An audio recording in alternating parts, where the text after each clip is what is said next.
In this presentation, we will explore power symmetry principle number 4, which states, an existing power asymmetry will grow over time unless acted on by an outside force. Any given level of asymmetrical power is unstable, as a slight power advantage by one party over another is a means for the more powerful party to acquire yet more power, often at the less powerful party's expense. Without the involvement of yet other external parties, the asymmetry will widen until it leads to complete domination of one party by the other.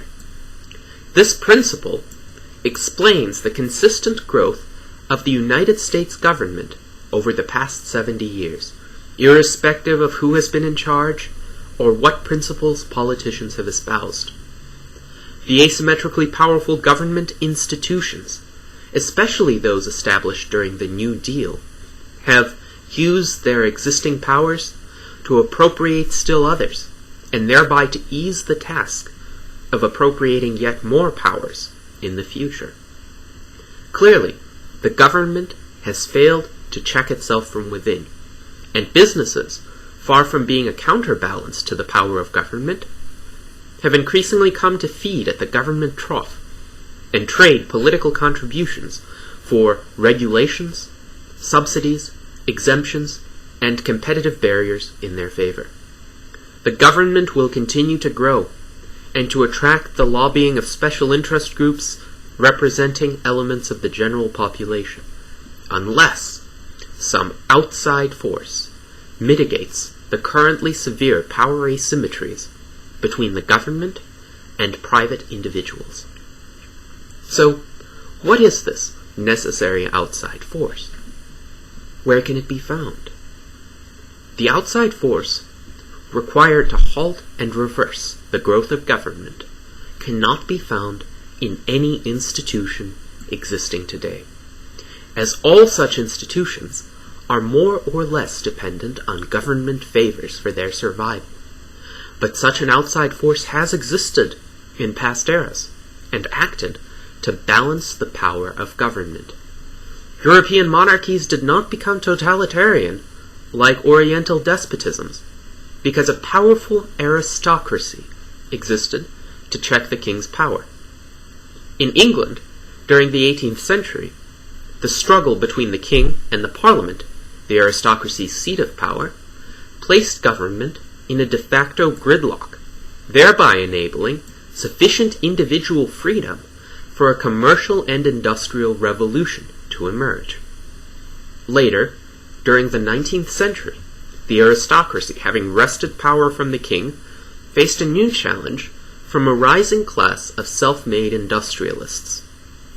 The equal harm power symmetry arising from the struggle between the aristocracy, represented by the Tory party, and the industrialists represented by the Liberal Party, kept Britain economically free until the aristocracy began to impose piecemeal economic regulations, allegedly to protect workers, but truly to disempower an emerging group of rivals. It was the political heir of the Tories, the so-called conservative Winston Churchill, who cemented the victory of the aristocrats in Britain with his establishment of a comprehensive British welfare state. The British aristocracy ceased to be a restraining force on government once it itself obtained asymmetrical power over the government. In France, such transformations were even more evident and even more frequent. The bourgeois merchants and industrialists who overthrew Charles X during the July 1830 revolution were quick to impose protectionist measures via which the government shielded their economic interests from competition. When the bourgeois monarchy of Louis Philippe was likewise overthrown during the 1848 revolution, the government of the Second French Republic sought to disempower the bourgeoisie, allegedly in the interests of the workers, but truly for the benefit of collectivist economic planners like the socialist Louis Blanc. Historical evidence seems to suggest that any group which originally acts as a restraint on government becomes guilty of the very abuses that it had once sought to restrain once it obtains governmental power. The dilemma for preserving liberty, then, becomes one of maintaining a group that permanently checks the government without itself becoming absorbed into the government. For sake of conciseness, we shall refer to such a group as the counterpower. Obtaining the reins of power, however, is a lucrative temptation, and one that few groups throughout history have been able to resist. Thus, counterpower groups, wherever they have formed, have tended to be short-lived. The political elites of the day have typically been able to forge an alliance with the elites of the counterpower, using promises of sharing the coercive power of the state. How can this temptation be avoided?